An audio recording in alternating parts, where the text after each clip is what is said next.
반갑습니다. 이변이 있는 부동산 이승현 변호사입니다. 자, 오늘은 임대차 계약 기간 중에 임차인이 필요해가지고 급히 나가야 되는 사정이 생겼고, 그래서 임대인과 임차인 사이에 합의 해지를 하고 새로운 임차인과 계약을 하는 과정에서 그 공인중개사의 중개를 통해서 계약을 체결했을 경우에 그 중개 수수료, 중개 보수는 누가 부담해야 되는지 그 부분에 대해서 알아보도록 하겠습니다. 자, 사례를 보시죠. 임차인 A는 임대인 B가 소유하는 X주택 아파트를 2024년 1월 1일부터 2025년 12월 31일까지로 하는 임대차 계약을 체결하였습니다.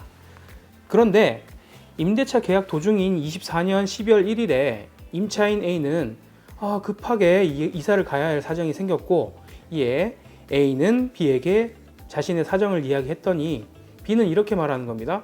그러면 당신 책임하에 세를 놓고 나가라.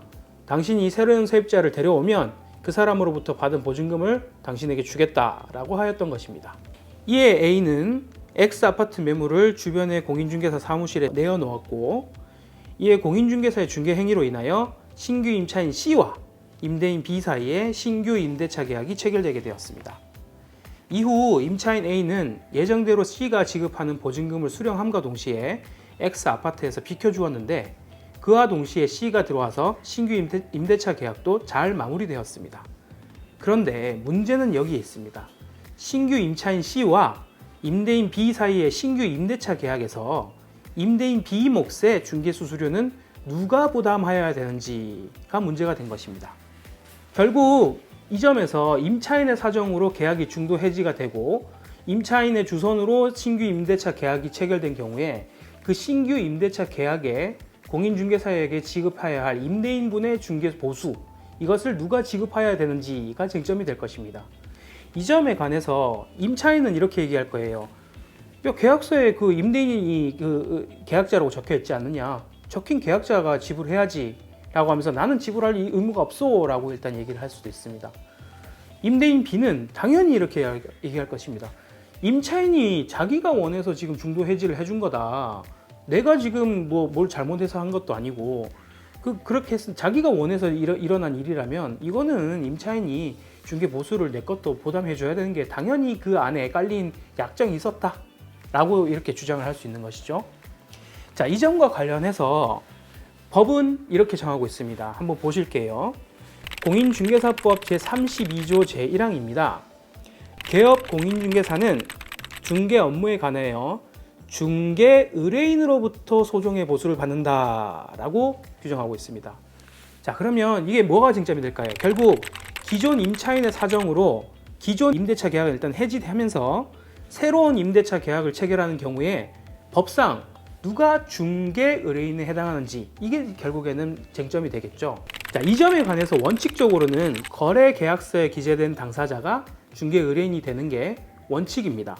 즉 새로운 임대차 계약서에 기재된 계약 당사자인 임대인이 중개 의뢰인, 법에서 말하는 중개 의뢰인이 되는 게 원칙이라 하겠죠. 그런데 새로운 임대차 계약의 중개 보수를 기존 임차인이 부담하기로 하였다는 특별한 사정이 존재하는 경우에는 기존 임차인이 부담할 수도 있는 겁니다. 즉 기존 임차인의 사정으로 기존 임대차 계약을 해지하는 조건으로 신규 임대차 계약에 관한 임대인이 중개 보수를 기존 임차인이 부담하겠다는 그런 사정이 있다는 게 특별한 사정에 해당하는 것이죠. 즉 임대차의 계약 만료 이전에 계약을 종료시키는 것은 임대인이 협조해주지 않으면 계약 자체를 종료시킬 수가 없습니다. 결국 임대인이 기존 계약의 종료를 해주는 조건으로 임차인이 신규 임대차 계약의 중개 보수를 부담하기로 한 것이 이게 거래 가능이기도 합니다.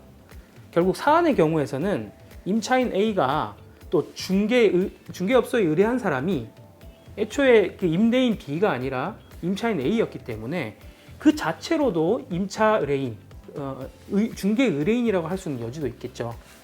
결국에는 이제 본 사안 같은 경우에는 거래 관행이나 어떤 법 실무적인 어떤 해석상 기존 임차인인 A가 중개 보수를 부담하는 것이 더욱더 타당하다고 일단은 보입니다. 임차인의 제의를 받은 임대인 쪽에서 약간의 이제 미리 좀 그 중개 보수에 대한 근거를 남겨둔 대책이 좀 필요할 겁니다. 그게 어떤 것이 있느냐? 분쟁 예방을 위해서 신규 임차인과의 계약의 중개 보수를 기존 임차인이 지급하기로 한다는 증거가 필요합니다. 어떤 게 있겠습니까? 통화 녹음이 있습니다. 뭐 이런 게 있겠죠. 이제 중도에 해지할 수 있겠습니까? 했을 때 그러면 당신이 알아서 세놓고 그 새로운 사람 들어오면 내가 보증금 받아서 줄게요. 당연히 거기에 중개 보수는 그 임차인분이 부담하셔야 되는 거 아시죠? 라고 한마디만 남겨놓는 겁니다. 혹은 그런 대화로 문자를 남겨놓는다든지 그런 부분이 증거가 될 것입니다. 또 한 가지 방법이 있습니다.